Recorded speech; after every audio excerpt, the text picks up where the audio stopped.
In my first video, I talked about how I found out about my brain aneurysms.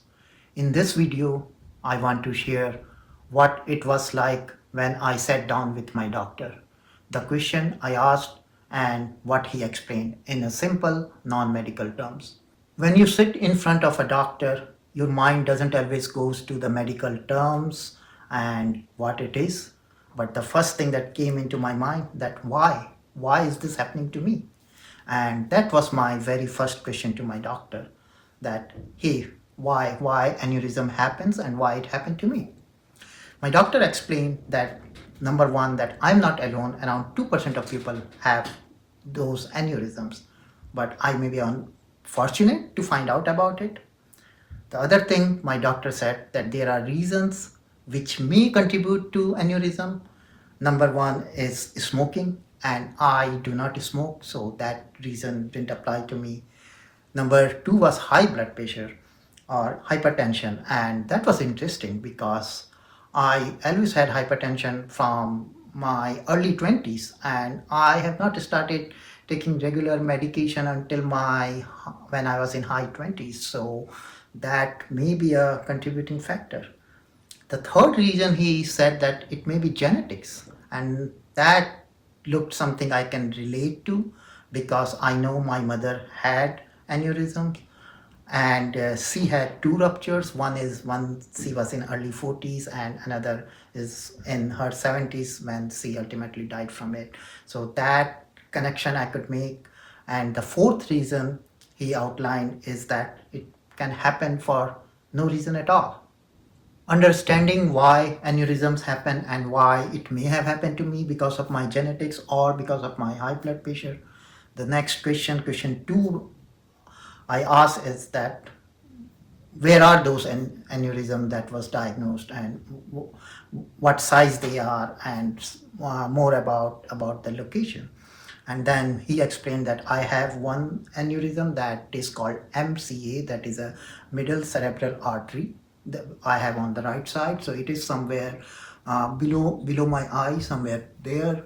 And the second aneurysm, which is around 5 mm in size, that is in a ACOM, that is called anterior communicating artery. That is the two arteries which communicate with each other. So that ACOM is somewhere at the center of my brain. So I had two of them. One is around 8 mm, the second one is 5 mm. I did ask him about that. Hey, how dangerous they are, what's the risk?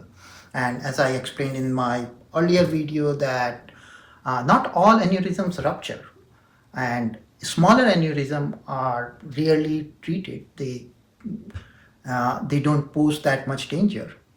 In my case, what surprise I found out that my doctor said that my smaller aneurysm, that's the ACOM, that is around 5 mm in size, poses little bit more riskier than my around 8 mm MCA aneurysm. It is because of the location, because ACOM location is where most of the rupture happens. Another thing he explained that generally they look for the size 7 mm, and when aneurysms are above 7 mm, that's the time they recommend treatment. Learning about my aneurysms was not enough, so now most importantly I wanted to know that what are the treatments available for my aneurysms. And he explained it very well, and I will try to explain you the way I understood it. So he put it in the three categories. The number one is wait and watch. That is a treatment option that you do nothing if your aneurysms doesn't pose any real threat and it's a smaller, then you just wait and watch, have your scan done after in 6 months or 1 year, and just watch it out. That looks very promising to me. I thought that okay, that's an option, that is good.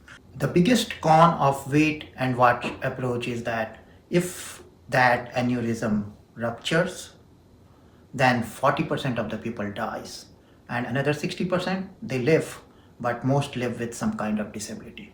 The second option that he presented is that if an aneurysm needs to be treated, in that case they call something endovascular coiling. Endovascular means it's a minimal invasive procedure. So they either go through your artery or they go through your groin artery. From there, a very thin tube is inserted that travel up to the brain on the aneurysm. And with that tube, they put titanium coil inside the aneurysm. So they fill that aneurysm with titanium coil.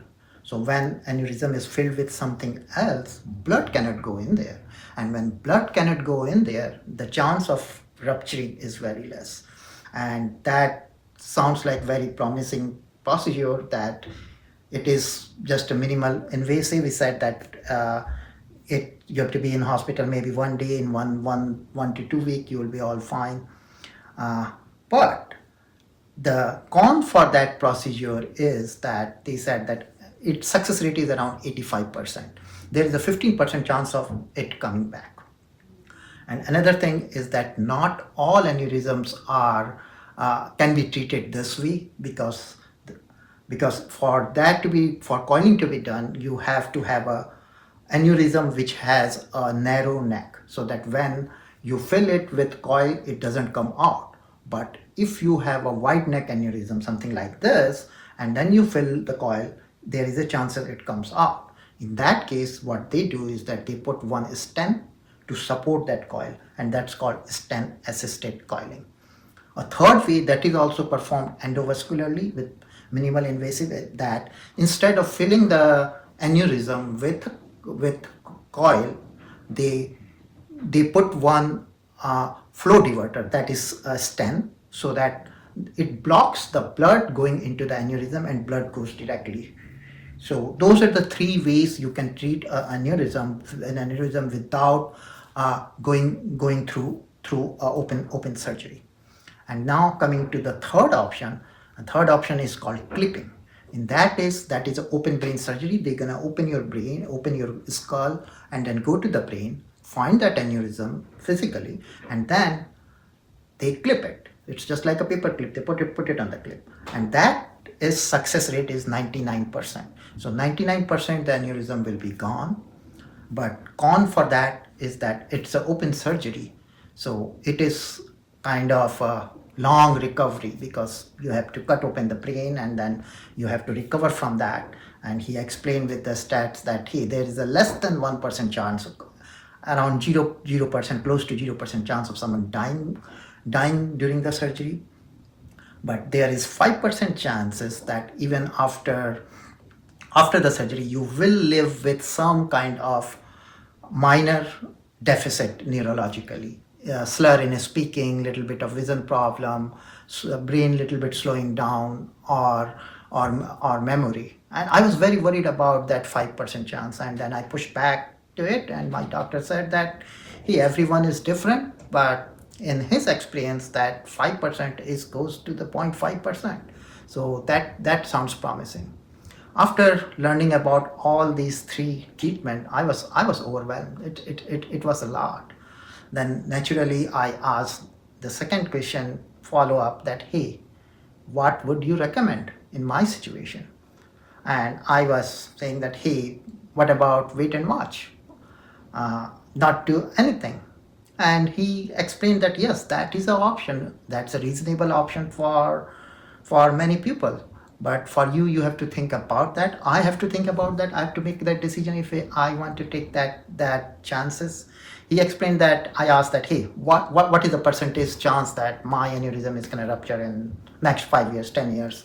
And of course, I was asking for too much. No one can give me that absolute answer, but he explained that my risk is a medium. He can categorize between low, medium, and high. And what about endovascular coiling? In that one, he said that my aneurysm shape is like a wide neck. So in that case, if you put coil in, there is a chance of coming back. It's not that it cannot be performed, but that's a little bit of a challenge, but can be done. And according to him, third option, open surgery. In one open surgery, fixing both of the aneurysm, that sounded like a reasonable option to him. I was very overwhelmed. I didn't know what to say. I just knew that I have a big challenge ahead of me. Now was the time to leave the doctor's office. So before leaving, the last question I asked that, hey, what can I do now? And my doctor explained that stop smoking, but I didn't smoke. The other thing he advised to just control my blood pressure and manage my stress. And that was interesting that this was giving me all the stress in the world, and that's the time I need to manage my stress. The other thing he suggested that I should go for something called DSA. DSA, that is a digital subtraction angiogram. He explained that once he go through that, that's an imaging procedure. It's again a minimal invasive procedure, just like how we do coiling. But that gives a very clear picture of aneurysm. And after looking at that, he can give me a better advice. So I took that advice. That's how my ended. Appointment was ended, but emotional toll was not ended. Actually, it deepened. It didn't end with my appointment. If you are also feeling unsettled, confused, overwhelmed after talking to your doctor, not to worry, you are not doing anything wrong. I felt the same way.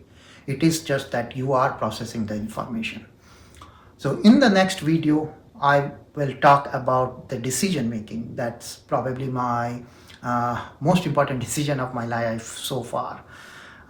And if this video has resonated with you, I would ask you to subscribe, like, and share, and stay tuned for the next video. And if you are someone who has been diagnosed with aneurysm and going through the same journey, I wish you all the strength in the world and clarity. Thank you.